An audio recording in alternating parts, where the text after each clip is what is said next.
The wall promised by President Trump on the campaign trail is in the works. Last month, the White House released some preliminary guidelines, one stating that it must be 30 feet high.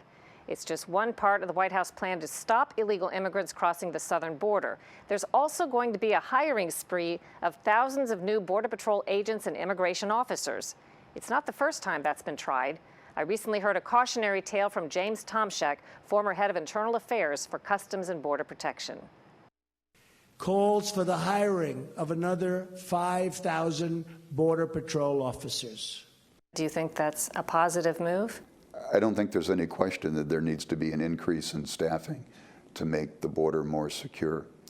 Whatever type of physical barrier you place at the border, there needs to be a physical presence of persons to apprehend those persons that scale the fence or the wall, whatever barrier separates the two countries. What is the potential downside of doing mass hirings all at once? I very much hope that those going forward with this initiative look at what we learned when we executed the Border Patrol surge of 2006 to 2008. How many were hired in that surge? More than 10,000 in that period of time. It was done without many of the security protocols that are in place today. As we reported last year on Full Measure, the Border Patrol is a key target for Mexican drug cartels looking to infiltrate the force by getting their own operatives hired or corrupting agents. The rewards of corruption can be enormous, and it's such a concern, the FBI has about 24 border corruption task forces dedicated solely to rooting out officers on the take. Officer Michael Gilliland was caught on FBI surveillance video, allegedly carrying a cash payoff in a bag. He pled guilty to letting in hundreds of illegal immigrants for $120,000 in bribes. Officer Margarita Crispin is serving 10 years for taking bribes to let marijuana through. Is it accurate to say that drug dealers and drug cartel members were hired as part of the surge inadvertently? We do know that in the thousands of polygraph exams that we administered after that background investigation, more than half of those persons that cleared the background investigation failed the polygraph exam.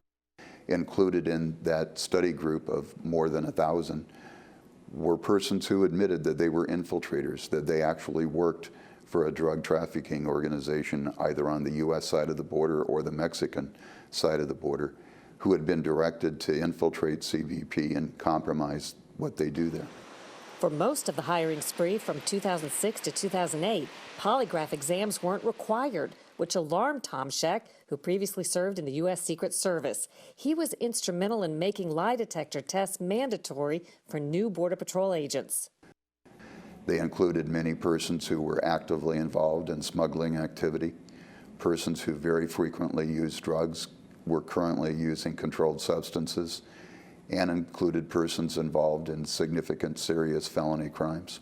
As a man looking at corruption inside the agency, do you assume in retrospect that many agents were hired despite perhaps cartel contacts or other corruption issues?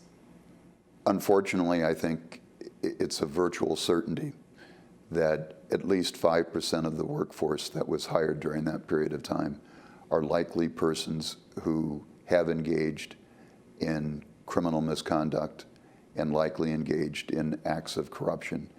In a sentence or a phrase, your best advice to the Trump administration on this? Move very cautiously.